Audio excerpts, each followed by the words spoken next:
They called her Band-Aid the moment she stepped off the transport. Said she'd probably faint at the first sight of real blood. But when the compound came under fire and Lieutenant Graves watched her transition from triage tent to sniper's nest in under 8 seconds, putting down 3 hostiles with 3 shots at 400 yards, he knew this wasn't luck. This was something else entirely. Before we jump back in, tell us where you're tuning in from.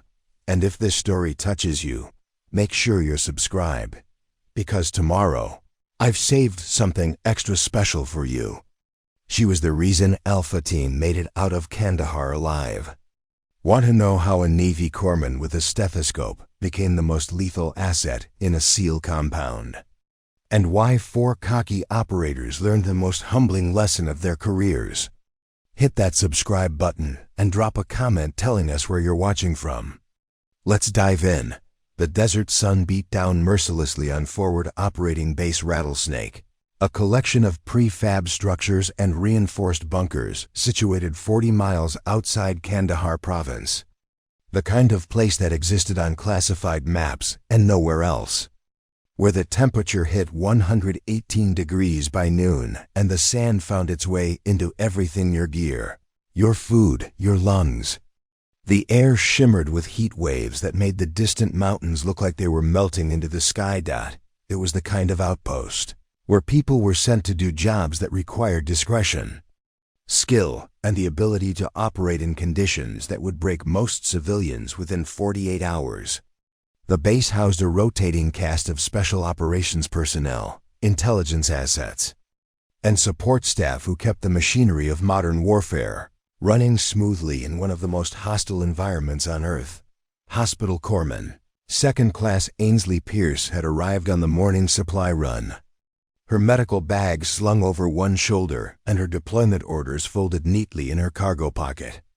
At 38 years old, she carried herself with the economical grace of someone who'd learned to conserve energy in places where comfort was a luxury and efficiency was survival. Her uniform was regulation clean but well worn, the fabric softened by countless wash cycles in field conditions. Her dark hair was pulled back in a tight bun that met military standards, and her face showed the kind of tan that came from working outdoors in unforgiving climates, not from vacation beaches. She wore standard-issue combat boots that had been broken in properly, the leather scuffed and shaped by miles of movement across terrain. That didn't appear in any travel brochure. What set her apart wasn't visible at first glance. It was in the way she moved: purposeful, aware, economical. The way her eyes constantly tracked her surroundings without seeming paranoid or nervous. The way she carried her gear, with the confidence of someone who knew exactly what every piece of equipment could do and how to use it under pressure. The base medical facility was a hardened structure near the center of the compound, close enough to the helicopter landing pad for rapid casualty evacuation, but protected by concrete barriers and sandbag fortifications. Inside, the air was marginally cooler, circulated by industrial fans that fought a losing battle against the desert heat. The smell of disinfectant mixed with dust, creating an atmosphere that was simultaneously clinical and primitive. Pierce set her bag down near the supply locker and began her intake routine with the methodical precision of someone who'd done this dozens of times before. Inventory check, equipment verification, familiarization with the facility layout. Every motion was deliberate, practiced, the muscle memory of a professional who understood that preparation prevented problems. Near the operations tent, 4 SEAL operators stood in a loose cluster, their conversation punctuated by the easy laughter of men who'd worked together long enough to develop their own language of inside jokes and shared experiences. Petty Officer 1st Class Donovan Dutch Keller, Petty Officer 2nd Class Raymond Ray Torres, Petty Officer 2nd Class Jackson Jax Whitmore, and Petty Officer 3rd Class Tyler Reaper Morrison. They were all in their late 20s to early 30s, lean and hard from constant training and operational tempo. The kind of physical conditioning that came from carrying heavy loads across difficult terrain while maintaining the mental sharpness required for split-second, life or death decisions. Dutch spotted Pierce first, squinting against the sun as she crossed the compound toward the medical facility. "Check it out," he said, nodding in her direction. New medic just rolled in. Preparing and narrating this story took us a lot of time, so if you are enjoying it, subscribe to our channel. It means a lot to us. Now back to the story. Ray followed his gaze, taking in Pierce's measured stride and standard medical kit. "Looks like they sent us someone's mom from the hospital ship," he said, his tone carrying that particular brand of casual dismissal that comes from men who think they've seen everything. Jax grinned, adjusting the rifle sling across his chest. "Hope she's good at paperwork. That's about all we need from support staff out here." Reaper, the youngest of the group, but already carrying the confidence of someone who'd proven himself in the field, added his contribution. "Bet she's never been outside the wire. Probably thinks combat medicine means dealing with training injuries and heat exhaustion." They laughed, the sound carrying across the dusty space between buildings. Not malicious exactly, but dismissive in the way that operators sometimes treated support personnel, as necessary but fundamentally separate from the real work of the mission. Inside the medical facility, Pierce continued her setup routine, unpacking supplies with the same careful attention she'd brought to every deployment. Trauma kits arranged by priority. 4 bags checked for expiration dates. Medications inventoried and logged. Diagnostic equipment tested and calibrated. She worked in silence, her attention focused entirely on the task at hand. There was no wasted motion, no unnecessary flourish. Just the quiet competence of someone who understood that in her profession, preparation wasn't optional. It was the difference between saving lives and watching people die because you didn't have the right equipment in the right place at the right time. As she worked, something caught the light, a small notation on her medical bag, partially obscured by a patch that had been sewn over it. Just barely visible if you knew what to look for. A faded trident insignia and a date that would have meant something to anyone familiar with a particular operation in Fallujah. 2006. But Dutch and his team weren't looking that closely. They were still outside, still confident in their assumptions about who this woman was and what she represented. Still operating under the belief that they understood the hierarchy of capability on this base. They had no idea that the quiet corpsman setting up her medical station had a history that would rewrite everything they thought they knew about combat medicine, operational capability, and the difference between support staff and shooter. The lesson was coming. But first, the situation would have to get bad enough that assumptions became luxuries no one could afford. The desert sun continued its relentless arc across the sky, indifferent to the drama about to unfold below. In a few hours, everything would change. But for now, the base operated under the comfortable illusion that they knew exactly who everyone was and what they were capable of. Sometimes, the most dangerous assumptions are the ones we don't even know we're making. Stay with us, because what happens next will change how you think about the people around you forever. The afternoon briefing room at FOB Rattlesnake was exactly what you'd expect from a forward operating base that had been assembled in 72 hours and was never meant to be permanent. Plywood walls reinforced with sandbags, a ceiling made from corrugated metal that turned the space into an oven by mid-morning, and folding chairs that had seen better days arranged in uneven rows facing a portable whiteboard. Single air conditioning unit wheezed in the corner, fighting a battle it could never win against the Afghan heat. The room smelled like sweat, gun oil, and the peculiar dusty scent that permeated everything in this part of the world, a combination of ancient soil and modern warfare that clung to your clothes and never quite washed out. Lieutenant Commander Wesley Graves stood at the front of the room. A man in his early 40s who carried the weathered look of someone who'd spent more time in conflict zones than stateside offices. His face was lined from sun and stress, his eyes the pale blue of someone who'd spent too many hours squinting at horizons looking for threats. He wore his uniform with the casual authority of an officer who'd earned his rank through competence rather than politics. "Listen up," Graves said, his voice cutting through the low murmur of conversation.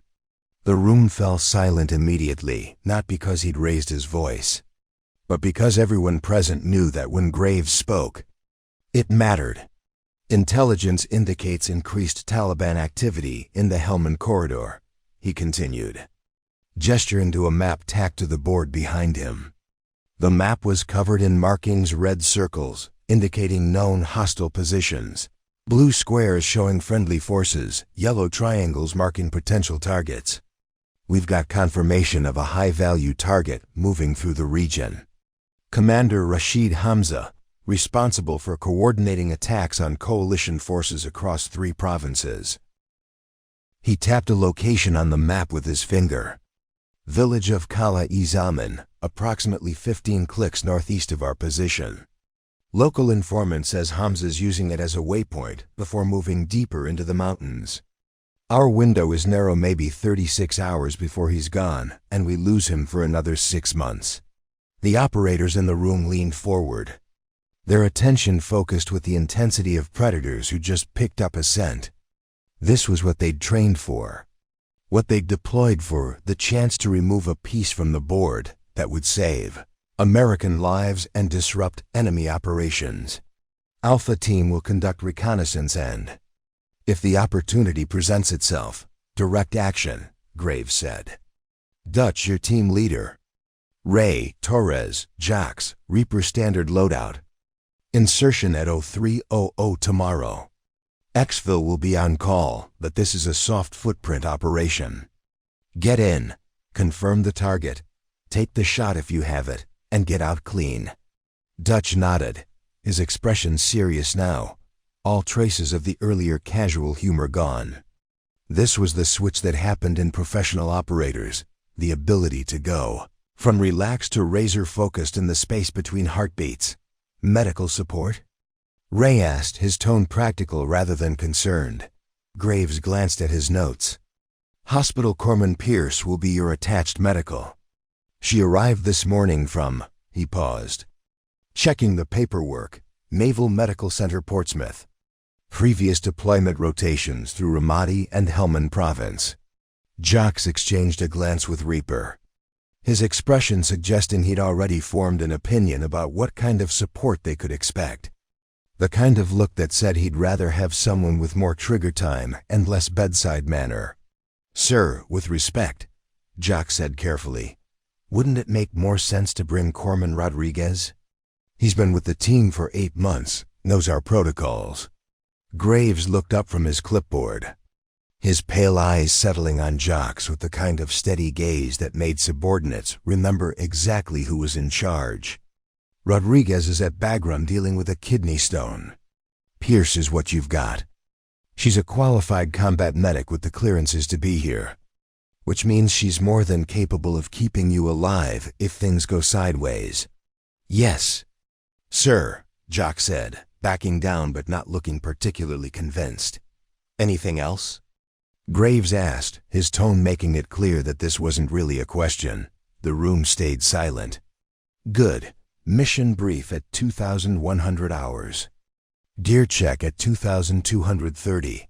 Wheels up at 0245. Get some rest, hydrate, and stop acting like this is your first rodeo." He gathered his papers and walked out, leaving behind the peculiar energy that always filled a room after a mission had been greenlit, part anticipation, part anxiety, part professional focus. Dutch stood and stretched, his back popping audibly. "All right, let's start prepping. Ray, check comes equipment. Jax, weapons and ammunition inventory. Reaper, go make sure our new medic knows what she's walking into." Reaper grimaced slightly but nodded. He was the junior member of the team, which meant he often got voluntold for tasks nobody else wanted to handle. What should I tell her? Standard brief, Dutch said. Terrain, expected contact probability, casualty protocols. Keep it simple.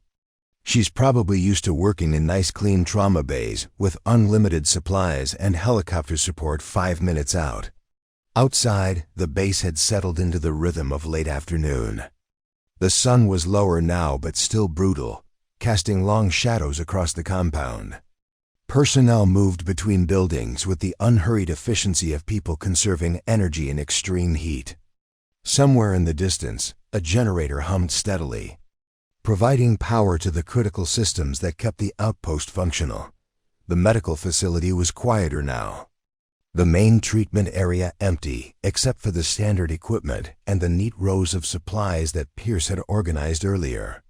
She sat at the small desk in the corner, updating medical logs on a ruggedized laptop that looked like it had survived several deployments. Her fingers moved across the keyboard with practiced speed. Her attention focused entirely on the screen.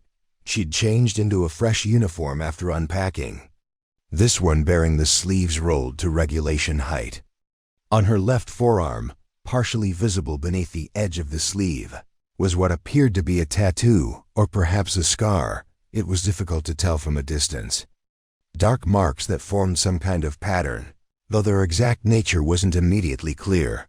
The door opened, and Reaper stepped inside, letting in a blast of hot air before quickly closing it behind him. Pierce looked up, her expression neutral and professional. "Corman Pierce?" Reaper asked, though he already knew the answer. "That's right," she said, standing and extending her hand. Her grip was firm, confident, not trying to prove anything, just the handshake of someone comfortable in their own skin. "Petty Officer Morrison," he said. "Team calls me Reaper. Lieutenant Commander Graves probably mentioned we've got an op spinning up." "He did," Pierce confirmed. "Reconnaissance with potential direct action, village northeast of here, high-value target." Reaper was slightly surprised that she'd already been briefed on the specifics.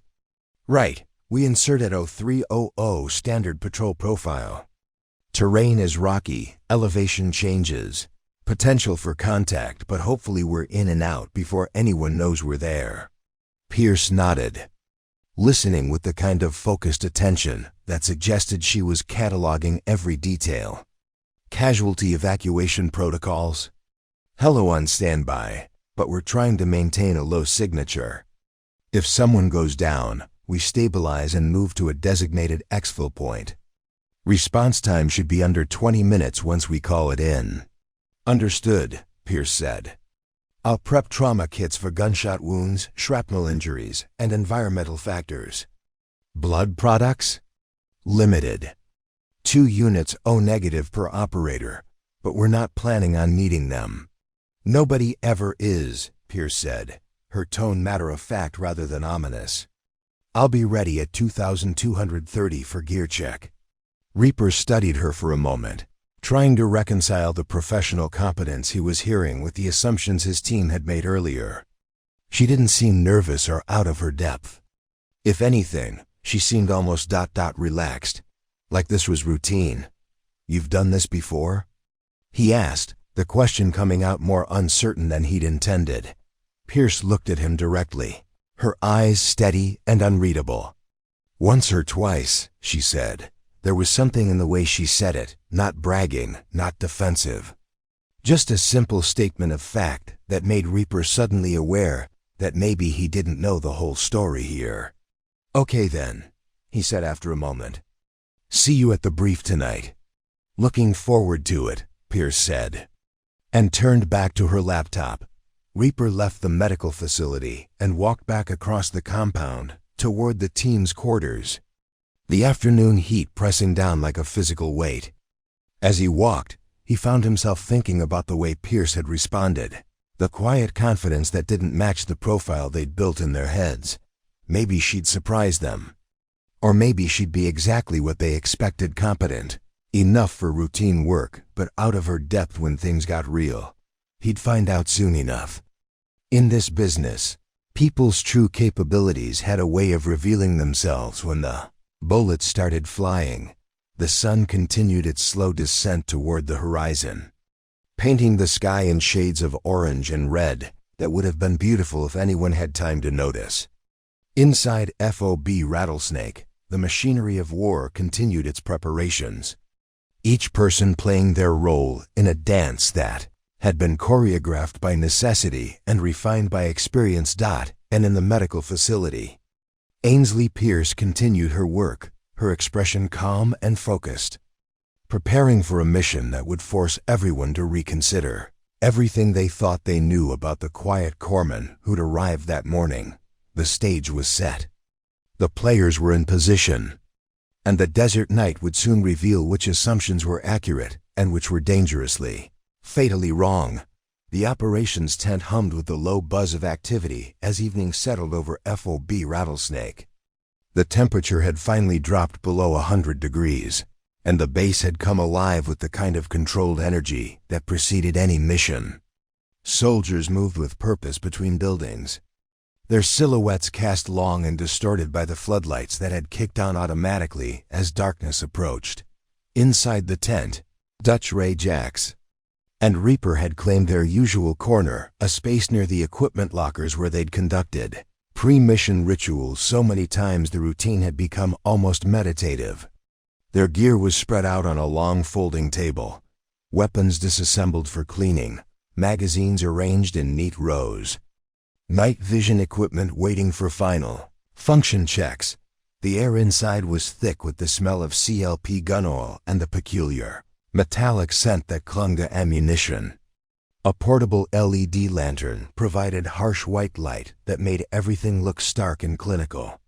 In the background, a radio played classic rock at low volume, something about living on a prayer that seemed both fitting and absurd given their current circumstances. Dutch worked on his rifle with the practiced efficiency of someone who could field strip and reassemble the weapon blindfolded. His hands moved automatically, checking each component, testing each spring, verifying that everything functioned exactly as it should. In their line of work, equipment failure wasn't an inconvenience, it was a death sentence. "So what's the read on our new medic?" Ray asked, threading a cleaning rod through the barrel of his sidearm. He didn't look up from his work, the question thrown out casually into the space between them. Reaper paused in his inspection of his plate carrier, considering how to answer. "Professional," he said finally. Knew all the right questions to ask. Didn't seem rattled by the brief.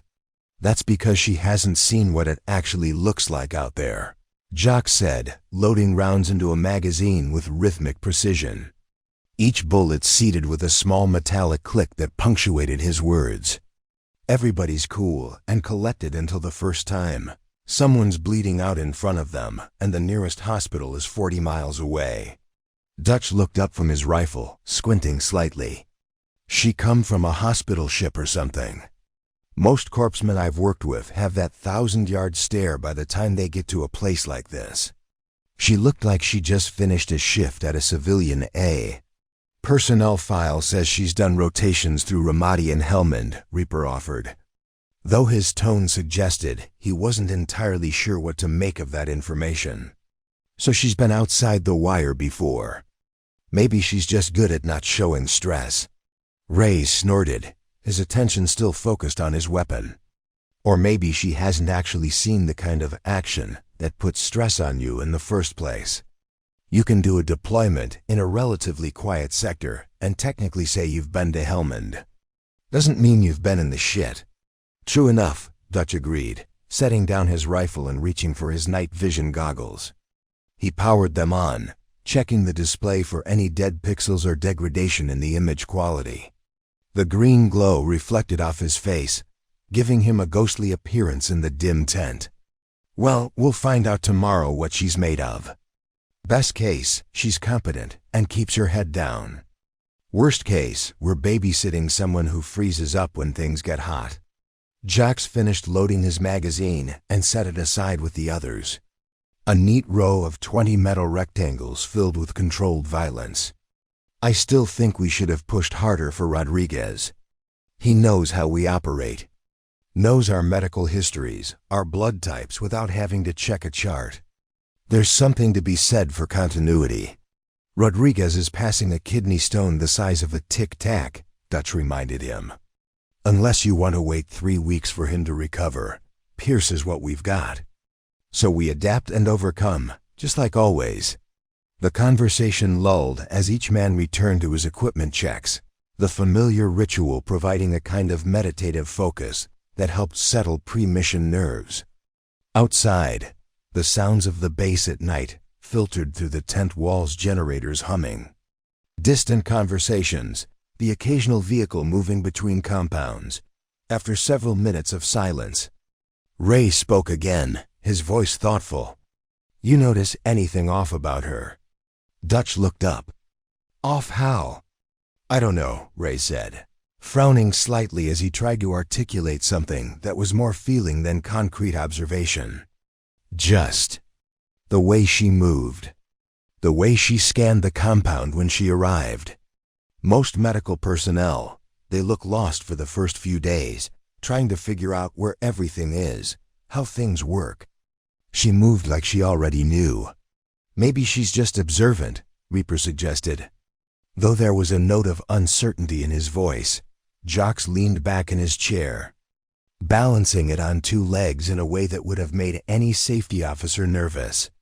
Or maybe she's one of those military wannabes who watches too many movies and thinks she knows how operators move. Seen plenty of support staff try to act tactical because they think it makes them look cool. Possible, Dutch said, though his expression suggested he wasn't entirely convinced. He'd spent enough time around frauds and pretenders to develop a sense for them, and something about Pierce didn't quite fit that profile. But he couldn't put his finger on what was different. The tent flap opened, and Corman Pierce stepped inside, carrying a large green medical pack and a smaller assault pack slung over her shoulder. She'd changed into full combat kitplate carrier over her uniform, helmet secured to her pack. Sidearm visible in a drop-leg holster on her right thigh. What caught Dutch's attention wasn't the gear itself, that was all standard issue, properly configured. It was the way she wore it. No adjustments, no fidgeting, no signs of discomfort from the weight. The plate carrier sat exactly where it should. The pouches were positioned for efficient access, and her movement suggested she'd been wearing this kind of kit long enough that it had become a second skin. Evening, she said, her tone professional and neutral. Lieutenant Commander Graves said I should check in with team leadership for final coordination. Dutch gestured to an empty chair. Have a seat. We're just finishing equipment checks. He studied her as she set down her packs and took the offered seat, moving with the economical grace of someone who knew how to conserve energy. You need anything from us? Special medical supplies, communication frequencies, blood type verification? Already have your medical files, Pierce said, pulling out a small waterproof notebook from her cargo pocket. Torres, you're O positive with a penicillin allergy. Whitmore, you're a negative, no known allergies. Morrison, you're B positive with a previous shoulder dislocation that still gives you trouble in cold weather. And you're AB negative with a history of heat exhaustion. The 4 men exchanged glances. It wasn't unusual for a medic to know their blood types and medical histories. That was literally her job.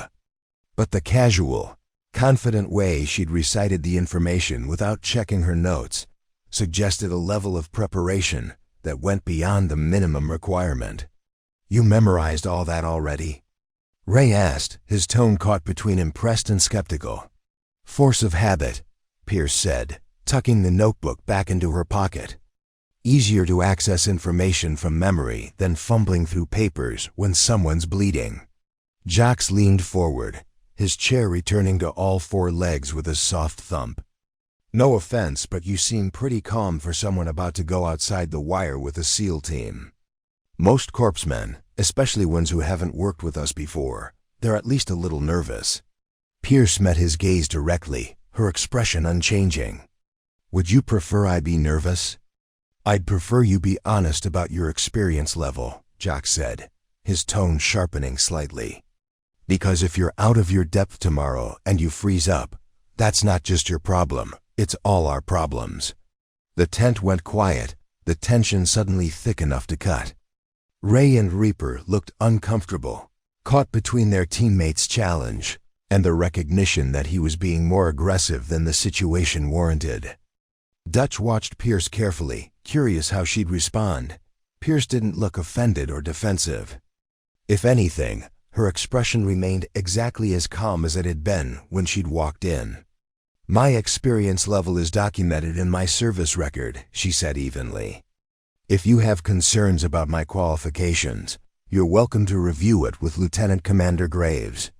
But since we're deploying in less than 9 hours, I'd suggest we focus on coordination rather than credentials." Jox held her gaze for a moment longer, then shrugged and looked away. "Fair enough." Dutch decided to move the conversation forward. "Rules of engagement are standard for reconnaissance.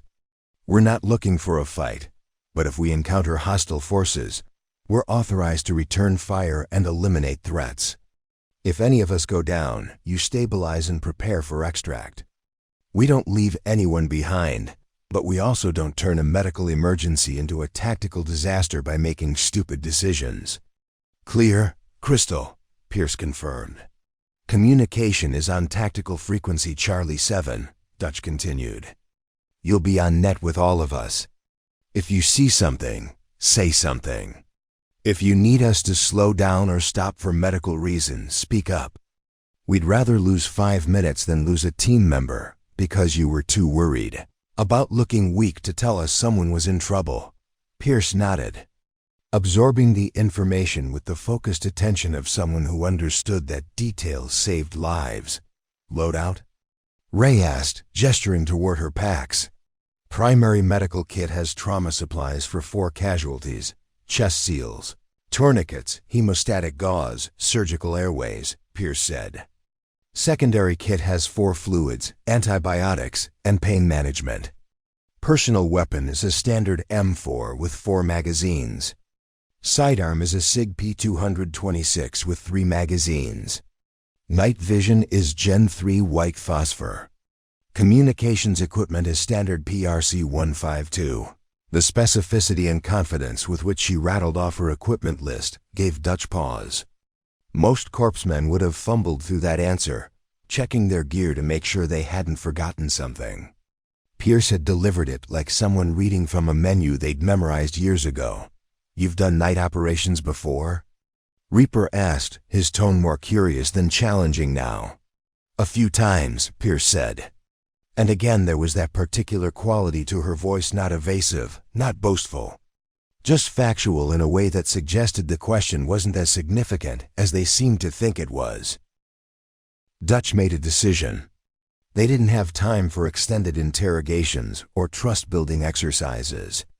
They had a mission in less than 9 hours, and Pierce was their attached medical, whether they were comfortable with it or not. The professional thing to do was accept the situation and operate accordingly. "All right," he said, standing and extending his hand. "Welcome to Alpha Team. Don't make us regret this." Pierce stood and shook his hand, her grip firm and confident. "I'll do my best not to." As she gathered her packs and prepared to leave, Dutch noticed something when she reached for her medical bag. Her sleeve rode up slightly, revealing more of the marks on her forearm. In the harsh LED light of the tent, they were more visible than they'd been earlier. Not a tattoo. Something else. Something that looked almost like burns? Deliberate, patterned burns? Before he could get a better look, Pierce had adjusted her sleeve and was heading toward the tent exit. "See you at 0245, she said, and disappeared into the night. The 4 men sat in silence for a moment after she left. "Well," Ray said finally, "she's definitely confident. Whether that's earned or delusional, we'll find out tomorrow." Dutch didn't respond immediately. He was still thinking about those marks on her arm, trying to place why they seemed familiar, why they triggered some half-remembered briefing or conversation from years ago. But the memory wouldn't surface, hovering just out of reach like a name you can't quite recall. "Get some rest," he said finally. "Tomorrow's going to be a long day." The night air was cooler now, almost pleasant compared to the brutal heat of the day. The sky above FOB Rattlesnake was impossibly clear, filled with more stars than most Americans ever saw in their lifetimes. No light pollution out here, nothing between Earth and cosmos except thin atmosphere and ancient dust. Ainsley Pierce sat on a concrete barrier outside the medical facility. Her back straight, her breathing measured and controlled. This was her ritual before operations, not prayer exactly, though she'd known plenty of operators who prayed. Not meditation in any formal sense, though that's probably what a civilian would call it. Just preparation, mental inventory. Running through scenarios, contingencies. The 1,000 variables that could mean the difference between bringing everyone home and leaving someone behind. She'd learned this practice in Fallujah, back when she was still figuring out who she was and what she was capable of. Before the things that changed her, before the missions that didn't officially exist, before the marks that she now carried as permanent reminders of choices made in fractions of seconds. Her fingers moved unconsciously to her left forearm, tracing the pattern of scars through the fabric of her sleeve. 12 marks total, though only 9 were visible when she wore short sleeves. Each one represented a moment when she'd crossed a line that most medical personnel never approached, the line between saving lives and taking them. The first mark had been in Fallujah. 2006. She'd been a junior corpsman attached to a Marine rifle company, fresh out of training and convinced she understood what combat meant. She'd been wrong. Understanding came later, after the ambush. After watching her senior corpsman take rounds to the chest. After grabbing his rifle and putting down the insurgent, who'd been advancing on their position while the rest of her squad was pinned behind a destroyed Humvee. The Marine Corps had given her a commendation. Her corpsman instructor had given her the mark, a small controlled burn, placed with precision using a technique he'd learned from operators who needed to document their work in ways that couldn't be lost or taken away. Some things you need to carry with you, he'd told her. Not to brag about, not to show off, but to remember, to know who you are when everything else gets stripped away. She'd earned 11 more marks over the next 8 years, Ramadi, Helmand, places that weren't on any official deployment roster. Operations that existed in the gray spaces between acknowledged warfare and necessary action. Each time, she'd crossed that line, medical personnel who engaged enemy combatants directly, who took the shot when nobody else had the angle, who understood that sometimes saving your team meant eliminating the threat before it could kill them. The special operations community had noticed. They always noticed people who performed beyond their expected roles. She'd been offered training, opportunities, slots in programs that didn't officially exist. She'd taken them, learning skills that had nothing to do with trauma medicine and everything to do with staying alive in environments where the rules were written in real time and mistakes were measured in body bags. But she'd never stopped being a corpsman. That was the core of who she was, someone who fixed broken people, who stood between the wounded and death, who carried the weight of other people's survival on her shoulders. The shooting was just an additional skill set, a tool in the kit, something you used when the medical bag wasn't enough to solve the problem in front of you. The sound of boots on gravel pulled her from her thoughts. She turned to see Reaper approaching, his silhouette backlit by the glow from the operations center. He walked with the loose-limbed ease of someone young enough that his body hadn't yet accumulated the kind of permanent damage that came from years of hard use.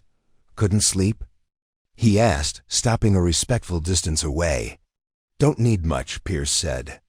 4 hours is plenty when you've trained for it."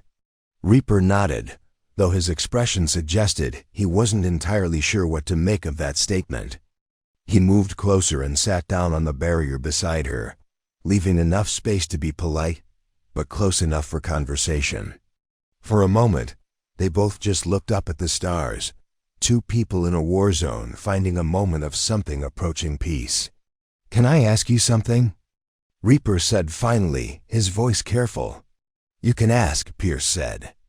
"Whether I answer depends on the question." "Those marks on your arm," he said. "Earlier in the tent, I saw them when your sleeve shifted. They looked like, I don't know. Not tattoos. Something else." Pierce was quiet for a long moment, weighing how much to say, how much this young operator needed to know before they went outside the wire together. Trust was complicated in their world. You couldn't demand it, couldn't fake it, but you needed it to function effectively as a team. "They're reminders," she said finally, "of decisions I've made. Things I've done." "What kind of things?" Reaper asked, his tone suggesting genuine curiosity rather than judgment. Pierce turned to look at him directly, her eyes reflecting the starlight. "The kind of things that keep people like you alive when everything goes wrong." Reaper absorbed that, processing the implication. "You've been in combat. Real combat. Not just treating casualties, but engaging enemy forces directly," Pierce finished for him. "Yes. How many times?" Pierce glanced down at her forearm, though the marks were hidden beneath her sleeve. "Enough times that I stopped thinking of myself as just a medic and started understanding that sometimes the best medicine is eliminating the threat before it can wound anyone." Reaper sat back, his worldview shifting slightly to accommodate this new information. He'd been trained to think of medical personnel as non-combatants, people to be protected, assets that needed to be kept safe so they could do their job. The idea of a corpsman who actively engaged in combat operations, not defensively, but as an integrated part of the mission, was outside his frame of reference. "Does the team know?" he asked, "Dutch and the others?" "They know what my service record tells them," Pierce said. "Whether they understand what that means is a different question. Why not just tell them? Show them your qualifications. Make sure they know you're not some liability they need to babysit." Pierce smiled slightly, the expression barely visible in the darkness. "Because people need to see for themselves. I can tell them I'm qualified all day long. It doesn't mean anything until they witness it firsthand. Words are cheap. Actions are what count." "That seems like a risky way to build trust," Reaper observed. "Maybe," Pierce agreed. "But it's honest. And in our line of work, I'd rather have someone trust me because they've seen what I can do than because I talked a good game in a briefing room." They sat in silence for another moment, the weight of the coming mission settling over them like a physical presence. Somewhere in the distance, a radio crackled with routine traffic. A vehicle moved between compounds, its engine a low rumble that faded into the night. "Can I ask you something else?" Reaper said. "Go ahead. Why'd you come here?" "To this posting, I mean. You've got enough time in service, enough qualifications, you could be stationed anywhere. Teaching at a medical training facility, working at a nice hospital ship, any number of cushy assignments. Why volunteer for a forward operating base in the middle of nowhere?"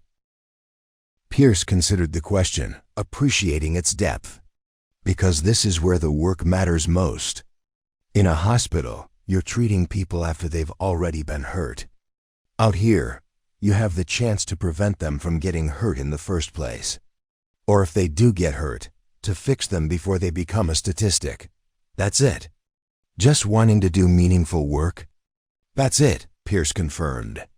"No complex psychology, no running from demons, no death wish. Just a desire to be useful in the place where useful matters most." Reaper nodded slowly, accepting the explanation even if he didn't entirely understand it. He was still young enough to think of combat deployments as adventures, opportunities to prove himself, chances to earn respect from his peers. He hadn't yet reached the point where combat became simply a job, sometimes necessary, often terrible. Always costly in ways that didn't show up in official reports. "You think tomorrow's going to go smoothly?" he asked, changing the subject to more immediate concerns. Pierce shrugged. In my experience, operations either go exactly as planned or completely sideways with very little middle ground. We prep for both scenarios and adapt to whatever reality hands us. Reassuring, Reaper said dryly. I'm not here to reassure you, Pierce said, but her tone was gentle rather than harsh. I'm here to keep you alive if things go wrong. Reassurance is someone else's job. Fair point, Reaper conceded. He stood, stretching slightly, preparing to head back to his quarters for what little sleep he'd manage before the mission brief. Thanks for the conversation. I feel like I understand you a little better now, do you? Pierce asked, and there was something in her voice not challenge exactly, but a suggestion that he'd only scratched the surface of who she was and what she'd done. Maybe not, Reaper admitted. But at least I know enough to not underestimate you. That's progress, Pierce said, after Reaper left. Pierce remained on the barrier for another 20 minutes, letting her mind settle, running through final mental preparations. She visualized the route they'd be taking, the terrain features, the likely positions for enemy forces if they encountered resistance. She reviewed medical procedures for the most common combat injuries, penetrating trauma, blast injuries, environmental factors. She reminded herself of the mission priorities: reconnaissance first, direct action only if the opportunity presented itself. But beneath all the professional preparation, there was something else, a familiar tension. The knowledge that tomorrow she might have to cross that line again, might have to transition from medical provider to combat operator in the space between heartbeats, might have to add another mark to the collection on her forearm. She'd made peace with that possibility years ago, had accepted that her role existed in the space between healing and harm, between saving lives and taking them. It wasn't a contradiction, it was a necessity. Sometimes the most effective medicine was delivered at 2,800 feet per second from the barrel of a rifle. The question wasn't whether she was capable of doing what needed to be done.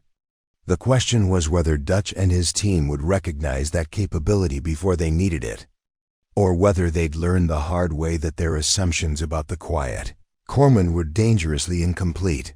Pierce stood, gathered her gear, and headed back toward her quarters.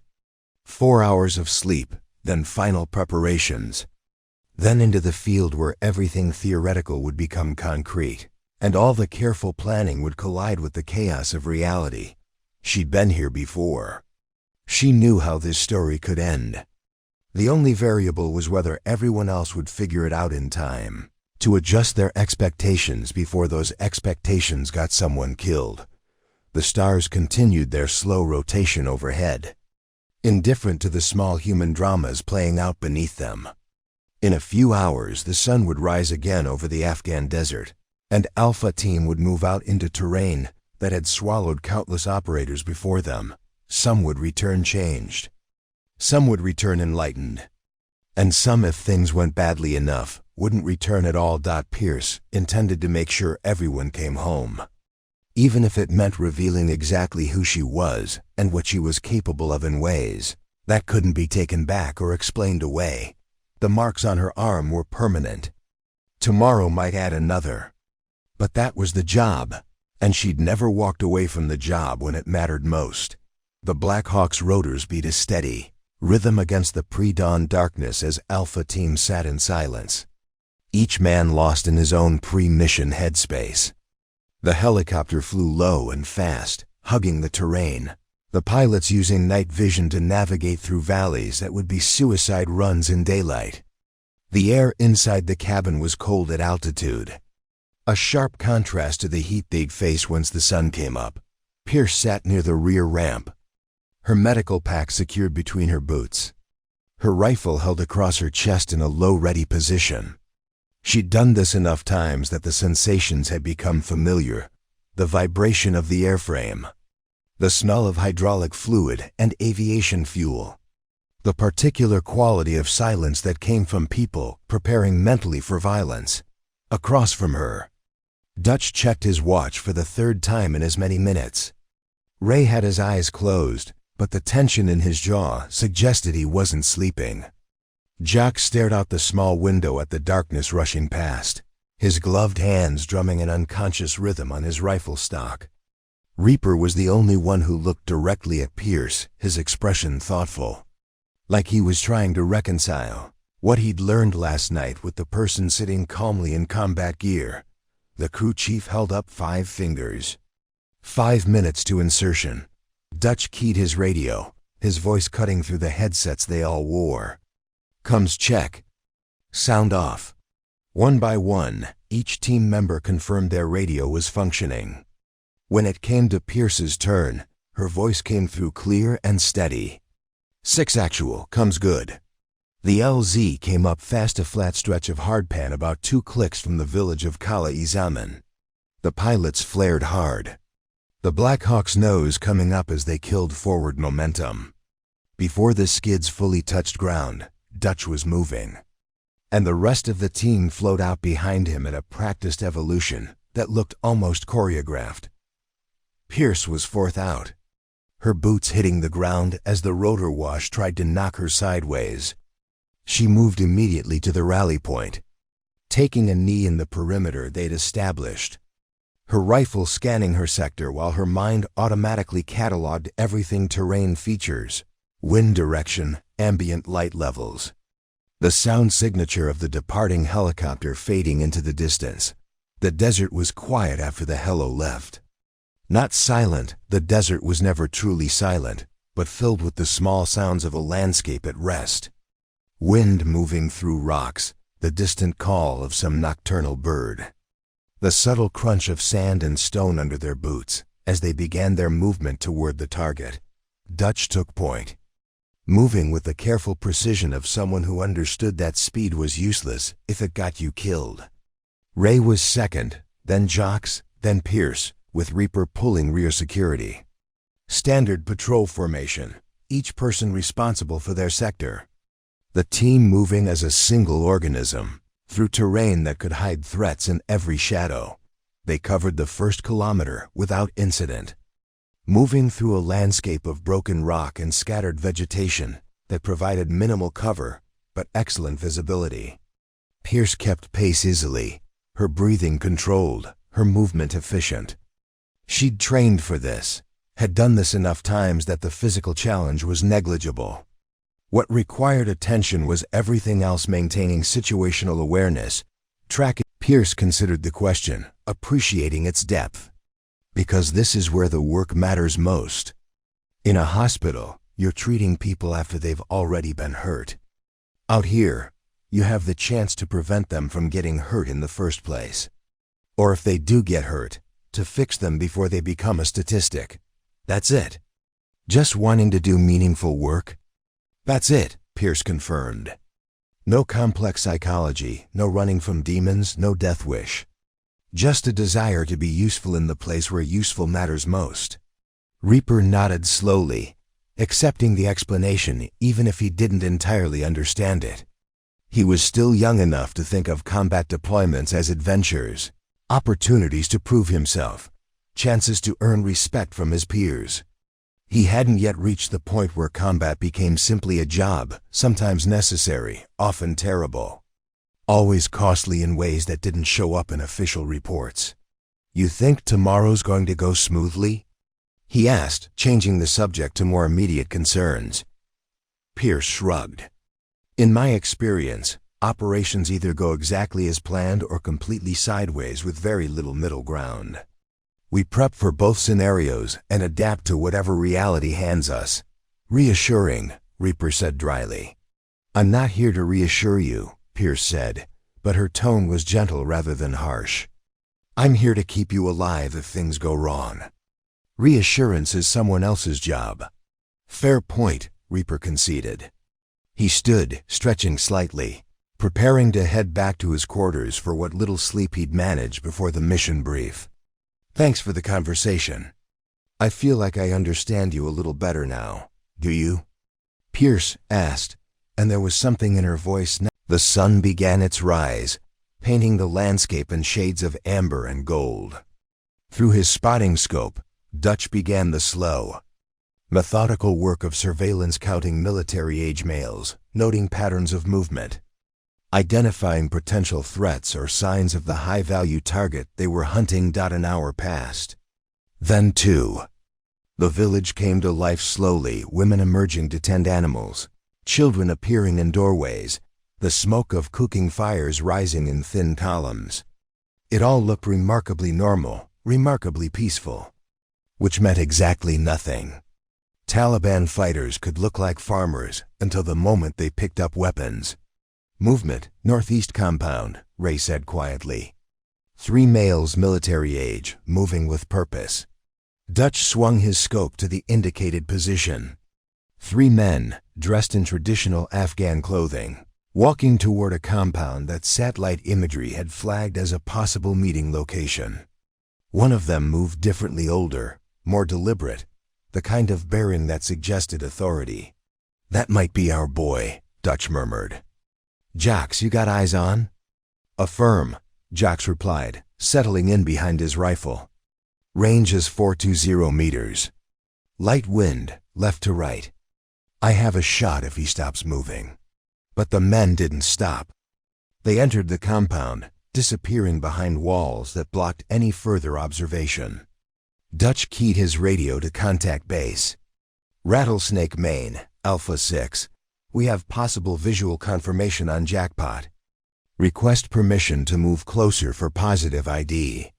The response came back after a pause that felt longer than it probably was. "Alpha 6, permission granted. Maintain low signature. Capture preferred. Eliminate if necessary." Dutch looked at his team, reading their readiness in the set of their shoulders and the focus in their eyes. "We're moving in. Standard CQB formation once we're in the village. Rules of engagement are weapons free on confirmed hostiles, but we're not here to start a war." Questions? Nobody had questions. They'd done this before.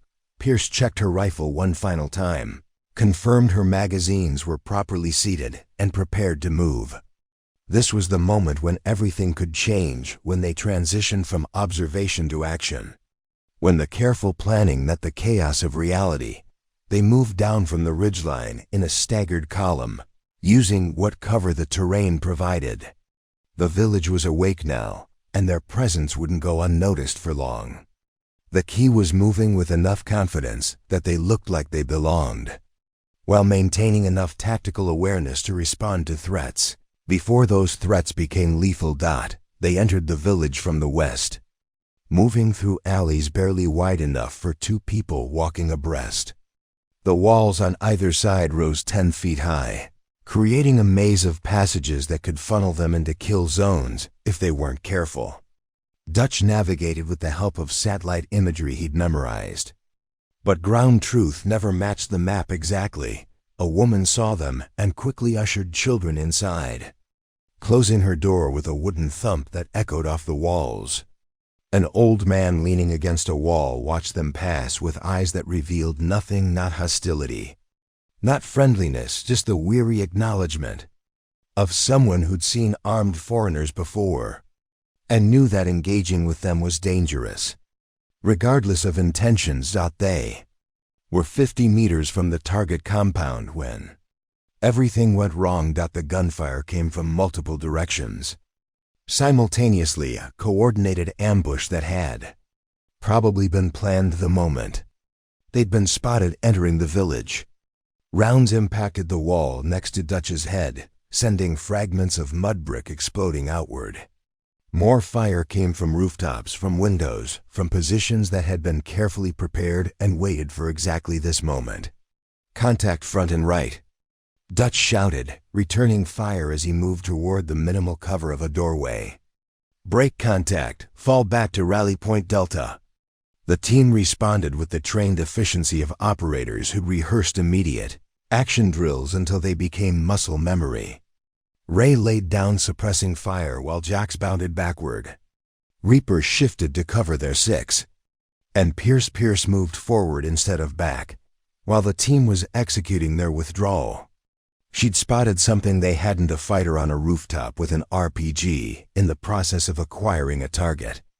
The weapon was aimed directly at the narrow alley where Dutch and Ray were pinned down. If he fired, the rocket would turn that confined space into a kill box that no amount of body armor could protect against. Pierce's rifle came up in one smooth motion. Her breathing steadied automatically, her heart rate dropped, and the world narrowed to the simple geometry of bullet trajectory and human anatomy. The range was roughly 200 meters, awkward angle. Moving target as the fighter adjusted his position. She pressed the trigger 3 times in rapid succession. The first round took the fighter in the upper chest. The second hit as he was falling, impacting somewhere in the torso. The third missed entirely, but it didn't matter. The fighter tumbled from the rooftop, the RPG clattering harmlessly onto the ground below. Threat eliminated, rooftop east. Pierce called out calmly, her voice cutting through the chaos with professional clarity. Dutch had time to process surprise later. Right now, his corpsman had just eliminated an imminent threat, and they still needed to get the hell out of the kill zone. Moving! He shouted, and led the team through a series of bounds and rushes that got them out of the immediate danger area. They'd covered maybe 100 meters when Ray made a sound, not quite a grunt, not quite a gasp, and stumbled. Jocks caught him, prevented him from going down entirely. "I'm hit," Ray said, his voice tight with pain but still controlled. "Left leg, through and through, I think." Pierce was moving before anyone gave orders. She reached Ray in 3 strides, her hands already reaching for the tourniquet on his gear. "Keep moving," she said.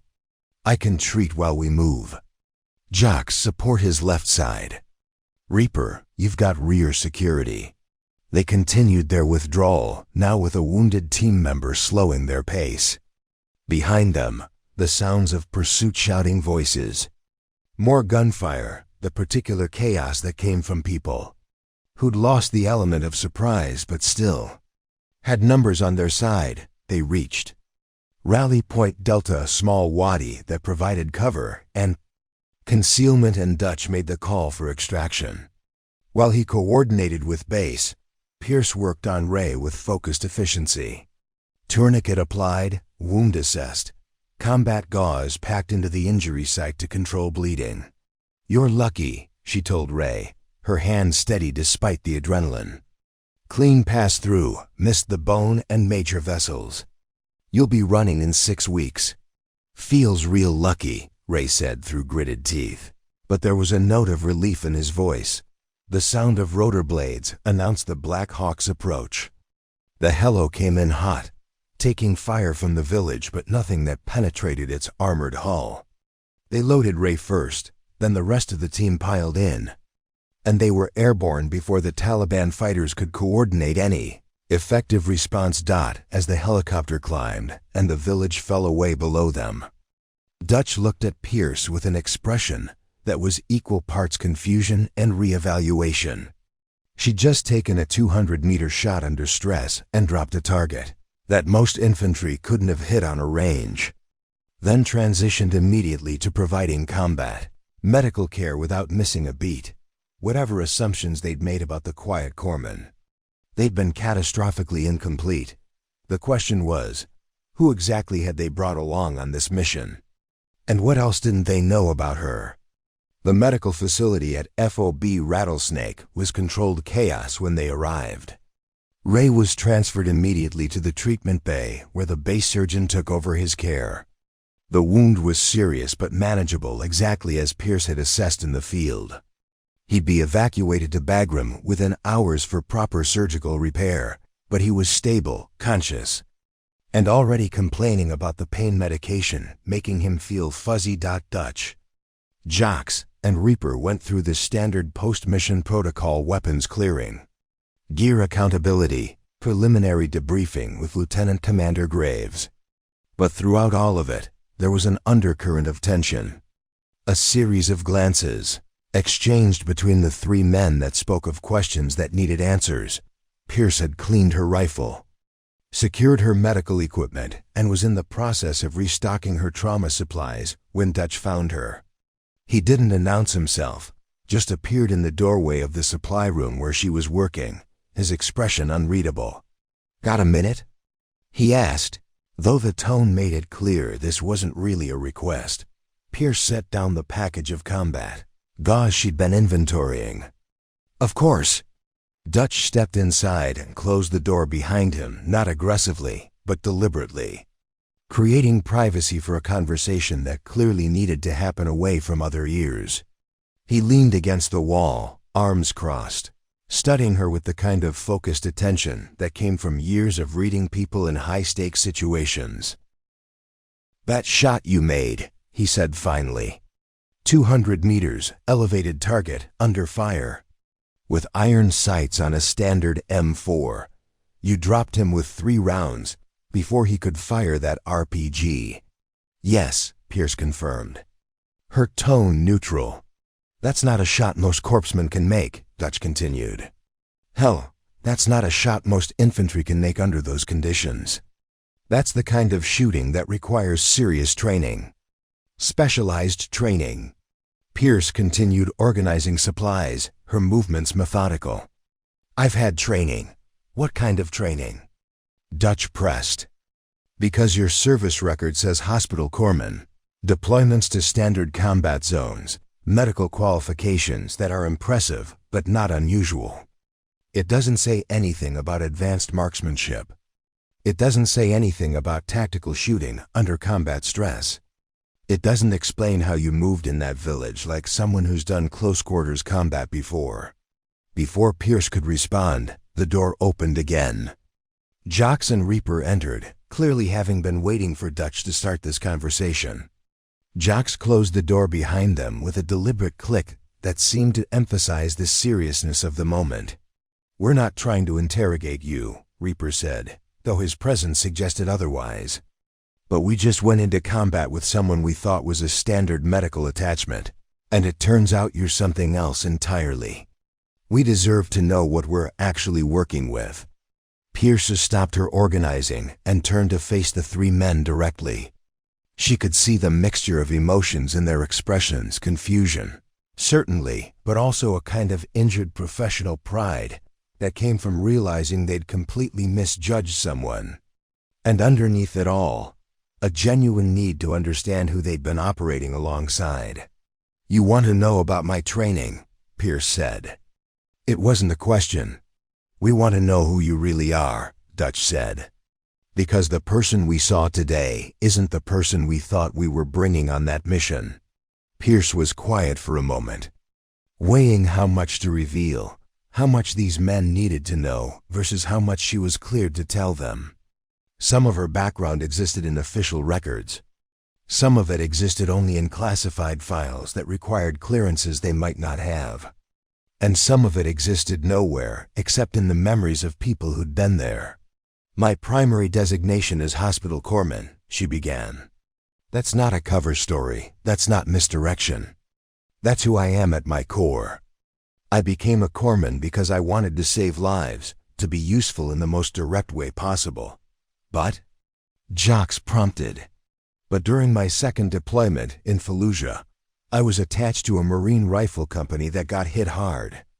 Our senior corpsman was killed in the initial contact. I was treating wounded when I saw an insurgent moving on our position with an RPG. Nobody else had the angle. So I picked up a rifle and I took the shot." She paused, remembering that moment, the way time had seemed to slow. The clarity that had come with the recognition that if she didn't act, everyone in that courtyard would die. After that, people noticed. The special operations community has a way of identifying personnel who perform outside their expected parameters. I was offered training, additional qualifications, opportunities to work in environments where the lines between medical provider and combat operator weren't as clearly defined. "What kind of environments?" Dutch asked, his voice careful. "The kind that don't appear in official deployment records," Pierce said. "The kind where you operate in small teams, in denied areas, where everyone needs to be capable of multiple roles, because you can't afford the luxury of specialization. I trained with assets from multiple services combat medicine. Yes, but also direct action, reconnaissance, advanced marksmanship, close quarters battle. She pulled up her left sleeve, fully revealing the marks on her forearm for the first time. In the fluorescent light of the supply room, they were clearly visible 12 precise vertical scars, each one exactly the same width and spacing, burned into the skin with deliberate intention. These are accountability marks, she said quietly. A tradition from certain units that operate in spaces where traditional documentation isn't possible. Each mark represents a confirmed elimination during a mission where I transitioned from medical provider to combat operator. The three men stared at the marks, the implications settling over them like a physical weight. This wasn't some tough guy affectation, some wannabe operator trying to look dangerous. This was documentation, permanent and undeniable, of capabilities they hadn't even considered. 12, Reaper said softly, his voice carrying a note of something approaching awe. 12 times I had to choose between my oath to do no harm and my responsibility to keep my team alive, Pierce said. 12 times I chose my team. And I'd make the same choice again every single time, because the alternative was unacceptable. Dutch moved closer, examining the marks with the careful attention of someone who understood exactly what they represented. I've heard rumors about operators who mark themselves this way, he said. Old school echo teams, Pregagy WOT era stuff. Didn't think anyone still did it. Not many do, Pierce confirmed. But the people who trained me believed in maintaining certain traditions, remembering that every shot taken, every life ended, carries weight. These marks ensure I never forget what I've done, never pretend it was easy or necessary in some abstract sense. Each one represents a specific person, a specific moment, a specific choice. Jocks had been quiet, processing this information with visible difficulty. So when we were calling you Band-Aid and making jokes about paperwork, he said slowly, you were just ... What? Letting us?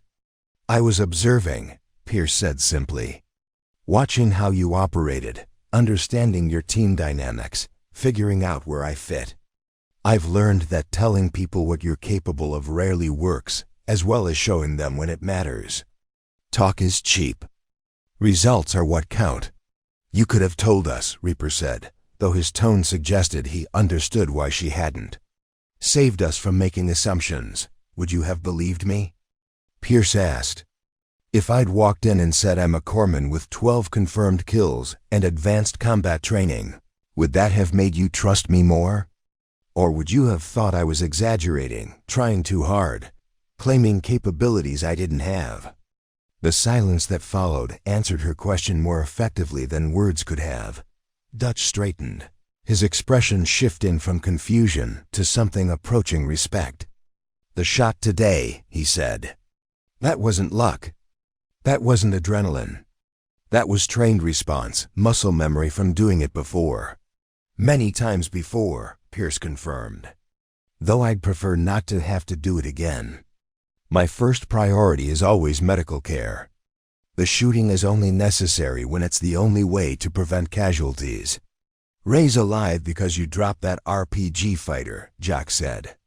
The words coming out slowly as he worked through the implications. If that rocket had hit us in that alley, ... then I'd be treating multiple traumatic injuries instead of one through-and-through gunshot wound, Pierce finished. Or worse, calling for body bags. That's why I took the shot. Not because I wanted to, but because the alternative was unacceptable. Dutch looked at the other two men, some unspoken communication passing between them. When he turned back to Pierce, his expression had changed, the suspicion and confusion replaced by something that looked almost like embarrassment. We underestimated you, he said bluntly. We made assumptions based on incomplete information. And those assumptions could have gotten someone killed if you hadn't been exactly who you are. You made logical assumptions based on the information you had, Pierce said, her tone holding no accusation. Most corpsmen aren't trained the way I am. Most medical personnel don't have combat experience outside of treating casualties. Your assumptions were reasonable. They were just incomplete. Still, Reaper said, we should have looked closer. Should have asked better questions instead of just deciding we knew what we were dealing with. Pierce pulled her sleeve back down, covering the marks once again. The question is whether you can work with me now that you know. Some operators get uncomfortable around medical personnel who've crossed that line. They start questioning whether we're still primarily medics or if we've become something else. It creates trust issues. Dutch considered this, then shook his head firmly. You kept Ray alive. You eliminated a threat that would have killed multiple team members. And you did both without hesitation, without ego, just professional execution of necessary actions. That's exactly the kind of person I want on my team. Agreed, Jack said, and Reaper nodded his confirmation. But we need to know your full capabilities, Dutch continued. Not because we don't trust you, but because we need to employ you effectively. If you can shoot like that, if you have CQB training, if you're capable of operating as more than just medical support, then we need to integrate that into our planning. Otherwise, we're wasting resources and potentially putting everyone at risk. Pierce nodded slowly. Fair enough. What do you want to know? Everything, Dutch said. Your actual qualifications, your operational experience, your limitations. We've got time before the next mission spins up. Let's use it to actually understand who we're working with instead of operating on assumptions. For the next hour, Pierce walked them through her background, not the classified details that she couldn't share, but the general framework of her training and experience. The advanced marksmanship courses, the close quarters battle instruction, the time spent training alongside special operations units that needed medical personnel who could function in environments where traditional support wasn't available. She was careful, professional, neither minimizing her capabilities nor exaggerating them, just presenting the facts of who she was and what she could do, letting them draw their own conclusions about how to integrate that into their operations. By the time the conversation ended, the atmosphere in the room had completely transformed. The tension and suspicion had been replaced by something approaching mutual respect, the kind that came from honest communication, and the recognition that they'd all learned something important about assumptions, capability, and the danger of judging people by incomplete information. Dutch extended his hand. Welcome to the team. For real this time. Pierce shook it, allowing herself a small smile. Happy to be here. As the three men left, Reaper paused at the door. Those marks, he said quietly. Do they? I mean, does it get easier? Carrying that weight? Pierce met his eyes directly. No, she said honestly. It doesn't get easier. You just get better at carrying it. And you remember why you did it, because the alternative was worse. Reaper nodded slowly and left without another word, alone again. Pierce returned to her supply inventory, her movements automatic while her mind processed the conversation. She'd revealed more than she usually did, but these men had earned it. They bled alongside her, trusted her when it mattered, and deserved to know who they were actually working with. The marks on her arm burned slightly. They always did after she talked about them. Some phantom pain that was more psychological than physical. 12 lives taken to preserve others. 12 moments when her oath to do no harm had collided with her responsibility to protect her team. She'd live with those marks forever. But she'd also live with the knowledge that Ray was going home to his family instead of going home in a box. And that made the weight bearable. Just barely. But bearable nonetheless. The sun had set over FOB Rattlesnake, and the base had settled into the quieter rhythm of evening operations. The temperature had dropped to something almost comfortable, and soldiers moved between buildings with the relaxed posture of people who'd survived another day in a combat zone and were grateful for it. Lieutenant Commander Graves sat in his office. a cramped space that served as command center, administrative hub, and occasional refuge from the controlled chaos of running a forward operating base. The walls were covered with maps, operational charts, and the kind of paperwork that accumulated in any military installation, regardless of how remote or temporary it was supposed to be. He'd spent the last 2 hours reviewing the after-action report from Alpha Team's mission, and the more he read, the more certain details stood out as requiring his personal attention. The mission had been partially successful. They'd confirmed the high-value target's presence in the village, gathered actionable intelligence, and extracted with only one casualty who was already on his way to full recovery. By most metrics, that qualified as a win, but it was the specific details in Dutch's report that had caught his attention. The engagement in the village, the precision shot that had eliminated an RPG threat, the seamless transition from medical provider to combat operator that had saved multiple lives, and the fact that Hospital Corpsman Second Class Ainsley Pierce had capabilities that apparently hadn't been fully communicated to the team she was assigned to support. Graves pulled up Pierce's service record on his computer, skimming through the official version that any commanding officer would have access to. Standard medical training, multiple deployments to combat zones, commendations for performance under fire. Nothing that would immediately suggest she was anything other than a highly competent corpsman with solid field experience, but Graves had been in the special operations community long enough to recognize when a service record was telling only part of the story. There were gaps, short periods where her assignment location was listed simply as Special Operations Support with no additional details. Commendations that referenced classified operations without providing specifics. The kind of carefully sanitized documentation that suggested someone had operated in spaces that didn't officially exist. He picked up his secure phone and made a call to a contact at SOCOM headquarters, a chief warrant officer who specialized in personnel assignments for sensitive operations.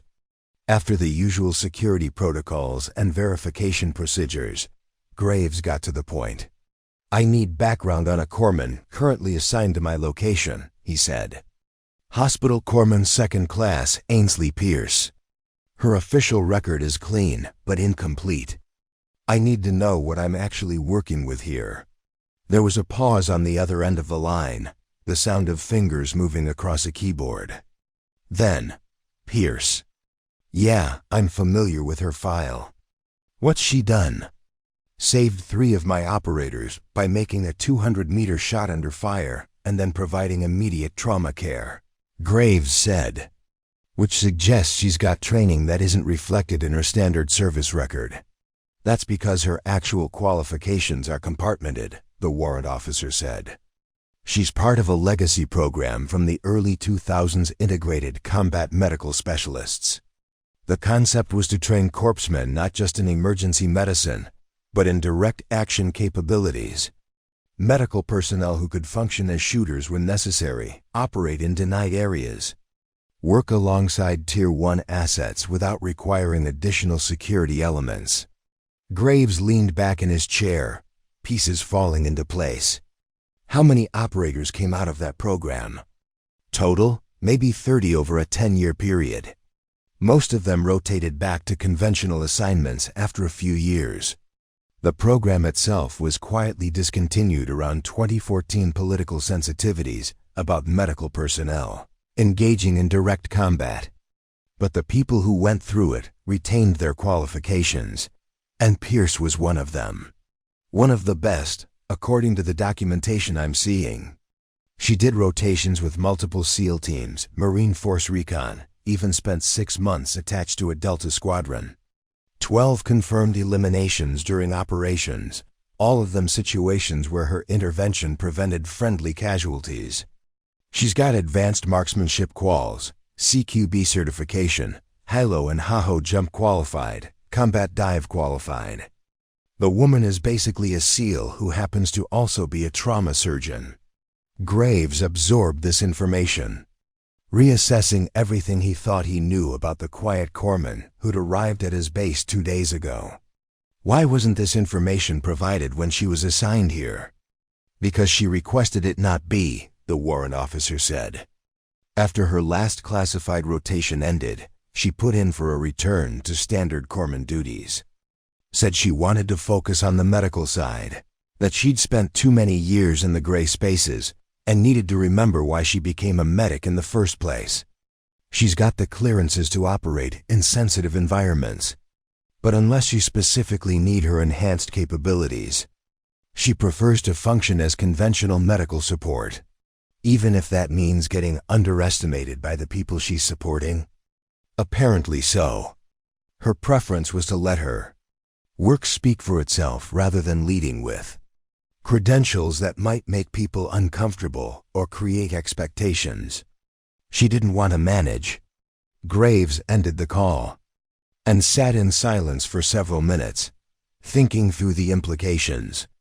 He had an operator on his base whose actual capabilities far exceeded what anyone had been briefed on. That created both opportunities and complications.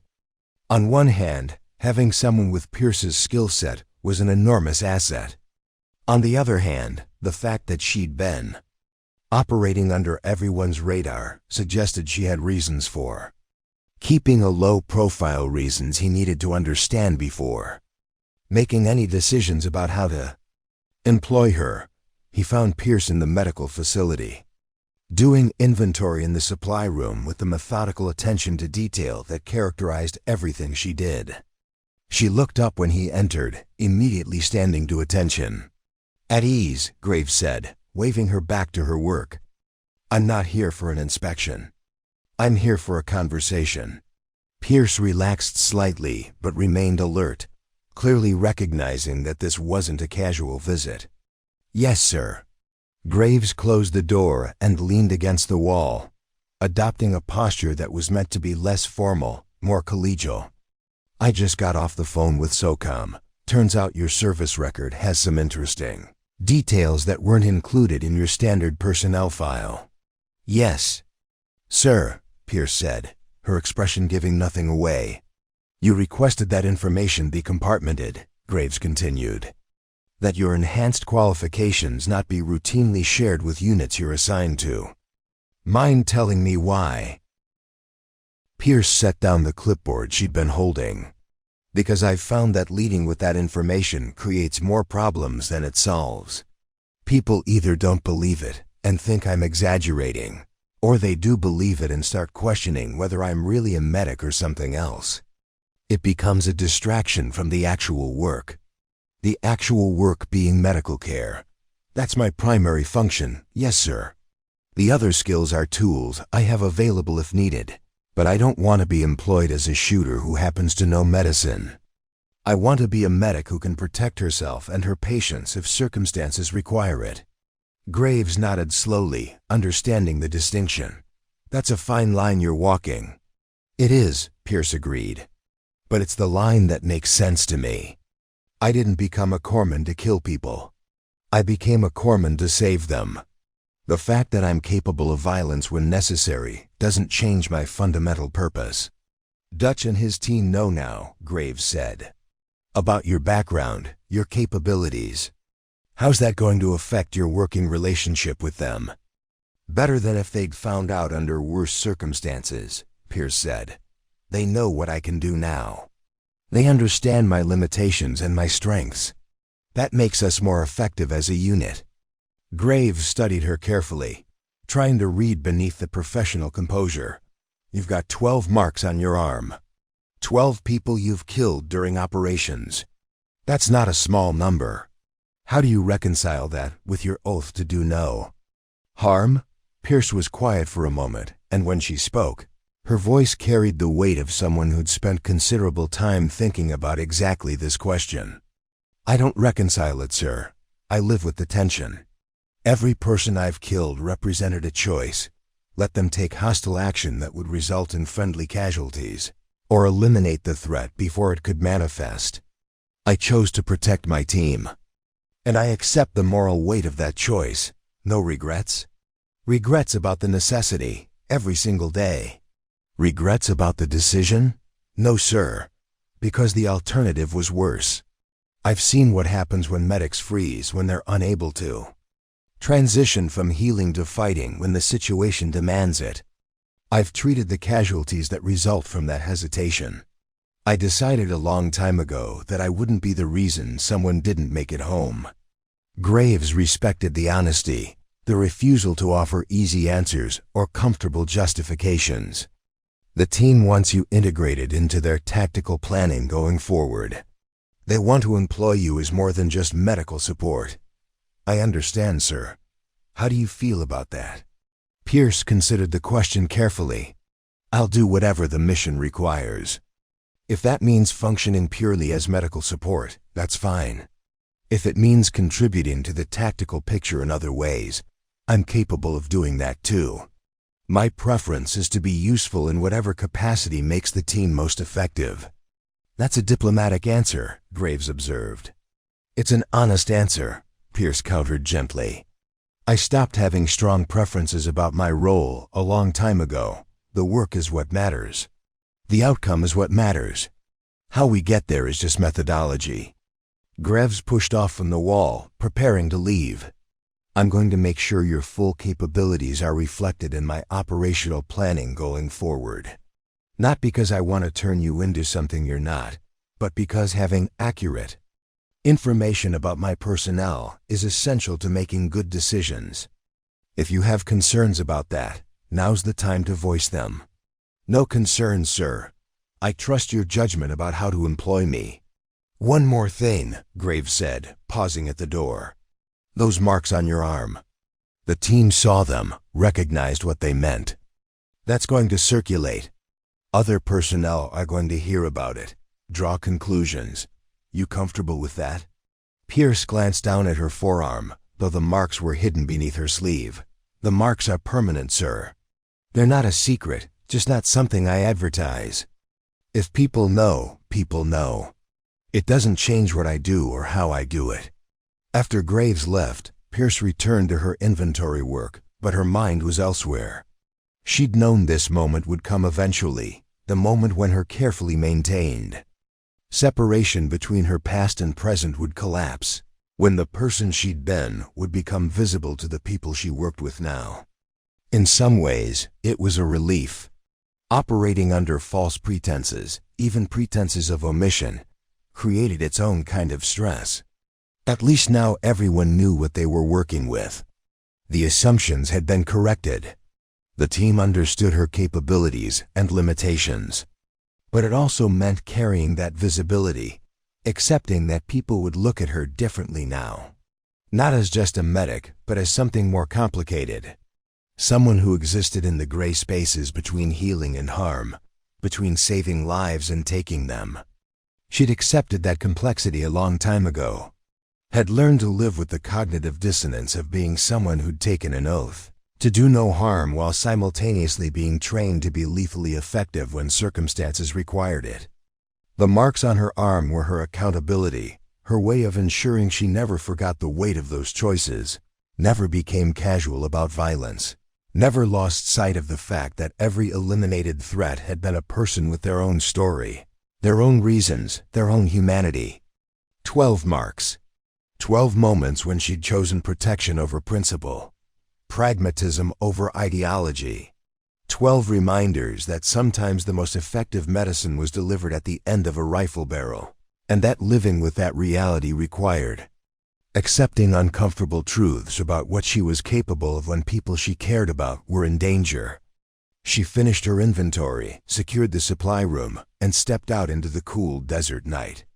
Overhead, the stars blazed with the intensity that only came from places far from civilization, far from the comfortable illusions that most people used to avoid thinking about the messy realities of violence and survival. Tomorrow would bring new challenges, new missions, new opportunities to prove her worth to a team that finally understood who she really was. But tonight, she allowed herself a moment of quiet reflection, acknowledging the distance she'd traveled. From the idealistic young corpsman who'd thought medicine and combat were separate worlds that never intersected. She'd learned better, and the marks on her arm ensured she'd never forget the lessons that came from operating in the spaces where those worlds collided. 3 weeks had passed since the mission to Calais-Zaman, and FOB Rattlesnake had settled into a new rhythm. Alpha Team had rotated through 2 additional operations, both successful, and the dynamic between the operators and their corpsmen had evolved into something that looked less like tolerance and more like genuine partnership. Ray had returned from Bagram, his leg healing well, moving with only a slight limp that the doctors promised would disappear entirely within another month. He'd made a point of seeking out Pierce on his first day back, shaking her hand with a grip that communicated more than words could about gratitude and respect. The story of what happened in that village had spread through the base with the inevitable velocity of military gossip. Details had been embellished, distorted, turned into legend. Some versions had Pierce taking out 6 fighters single-handedly. Others had her performing field surgery while simultaneously returning fire. The truth was dramatic enough without enhancement, but truth rarely survived contact with the rumor mill intact. What mattered was that the operators at FOB Rattlesnake had fundamentally revised their understanding of what a corpsman could be. Pierce still spent most of her time on medical duties, treating routine injuries, conducting health and welfare checks, maintaining the medical facility's readiness. But when missions required it, she was integrated into the tactical planning in ways that utilized her full skill set rather than treating her as cargo that needed protecting.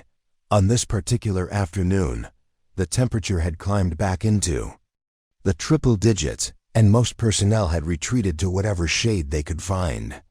Pierce sat in the medical facility's small office, updating patient records on her laptop, when she heard voices outside, not the usual routine chatter of people moving between buildings, but something more animated, tinged with that particular quality that suggested entertainment was happening. She stepped outside to investigate and found a small crowd gathered near the vehicle maintenance bay.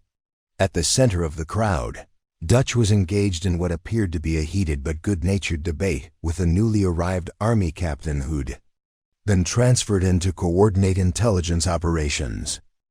The captain was young, probably mid-20s, with the kind of pressed uniform and clean-shaven face that suggested he'd arrived from somewhere considerably more civilized than FOB Rattlesnake. He gestured emphatically as he made some point about operational doctrine, his voice carrying that particular confidence that came from people who'd learned warfare from PowerPoint presentations rather than practical application. "I'm just saying," the captain insisted, "that in modern combat operations, we've moved beyond the need for individuals to master multiple skill sets. Specialization is what makes units effective. You've got your shooters, your medics, your intelligence assets, your support personnel. Everyone stays in their lane, and the system works." Dutch caught sight of Pierce and grinned in a way that suggested he'd been waiting for exactly this moment. "Captain, I'd like you to meet Hospital Corpsman 2nd Class Ainsley Pierce. She's been attached to my team for the past month." The captain glanced at Pierce with the kind of cursory acknowledgement that suggested he'd already categorized her as support personnel and moved on. "Corpsman, good to meet you. I'm sure you do excellent work keeping the medical facility running smoothly." "She does," Dutch agreed, his grin widening. "But she also does other things. Pierce, tell the captain about that shot you made in Calais-Zaman." Pierce recognized what Dutch was doing, using her as a living counter-argument to the captain's thesis about specialization. Part of her resisted being turned into a teaching moment, but another part appreciated the opportunity to challenge assumptions that could get people killed if they weren't corrected. 200 meters. Elevated target, under fire, Pierce said simply. Eliminated an RPG threat before it could engage our position. The captain's expression suggested polite skepticism. "That's impressive for a corpsman. Though I imagine in the chaos of combat, Distances and circumstances can seem different than they actually were. The distance was measured during post-mission assessment, Dutch said. His tone still friendly, but with an edge now. The shot was witnessed by 4 operators and recorded by our body cam footage. And that wasn't even her most impressive moment that day. She also provided immediate trauma, care for a gunshot wound while we were still in a tactical situation. Kept one of my men alive and stable until we reached extract. The captain processed this information with visible difficulty, his worldview colliding with evidence that didn't fit his framework. That's unusual. Most medical personnel aren't trained for combat engagement. Most aren't, Jock said, joining the conversation from where he'd been watching with amusement. She is. 12 confirmed eliminations over multiple deployments, advanced tactical training, qualified in pretty much everything that matters in our line of work. And she's still primarily a medic. The shooting is just what she does when keeping people alive requires eliminating threats. The small crowd that had gathered was watching this exchange with interest, some of them nodding in recognition of the story they'd already heard. Others looking at Pierce with new appreciation as they realized the quiet corpsman they'd been passing in the corridors had capabilities they hadn't imagined.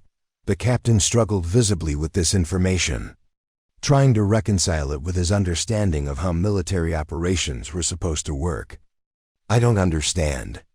If you have those qualifications, why are you functioning as medical support instead of as an operator?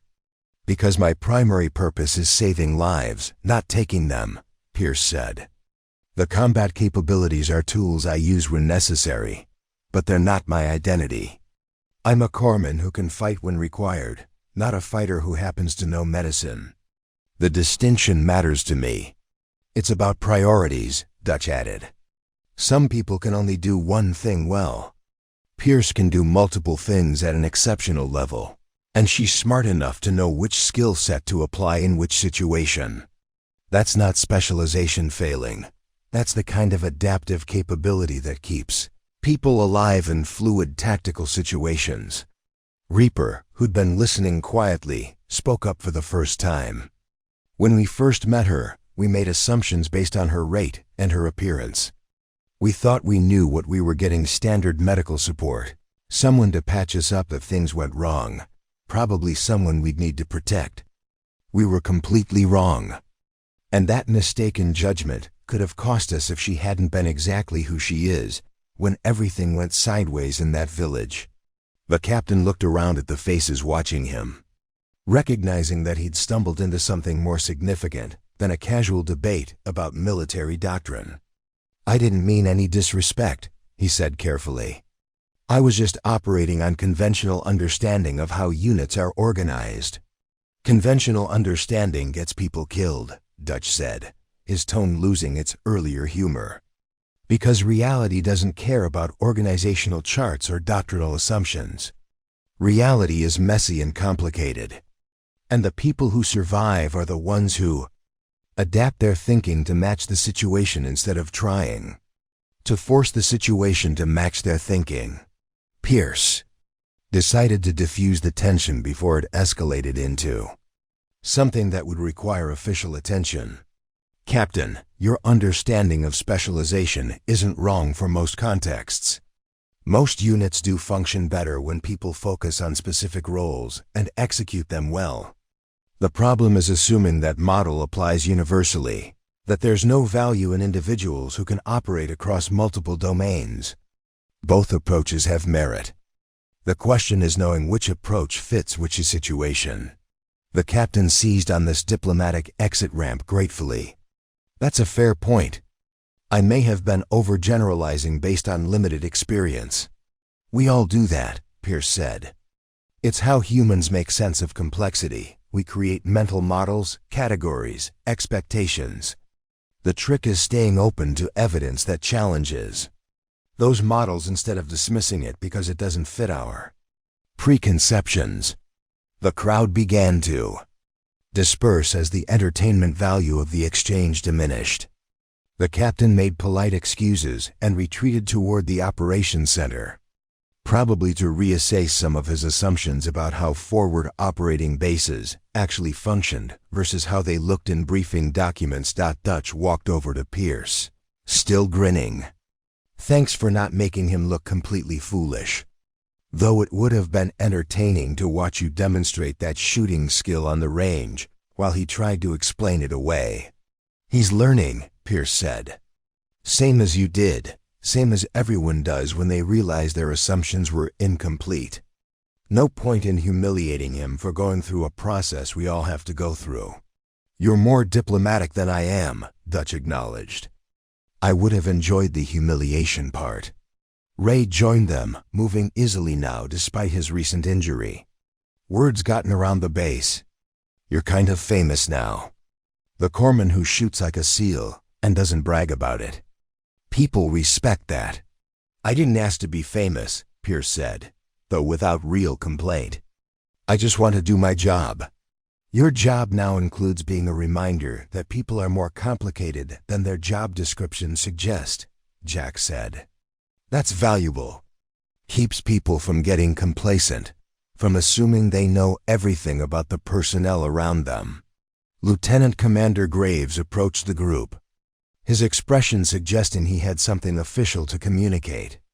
Pierce, got your next assignment orders. You're staying with Alpha Team for the remainder of this rotation. Then you've got options. You can request reassignment to conventional medical duties. Or you can stay in the Special Operations Support pipeline. Your choice. Pierce considered this, weighing what she wanted against what she was capable of, thinking about purpose and identity and the complicated relationship between the two. Can I have some time to think about it, sir? Take the time you need, Graves said.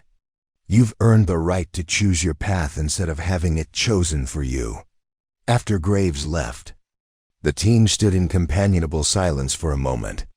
4 operators and 1 corpsman who'd learned to function as something more cohesive than the sum of their individual capabilities.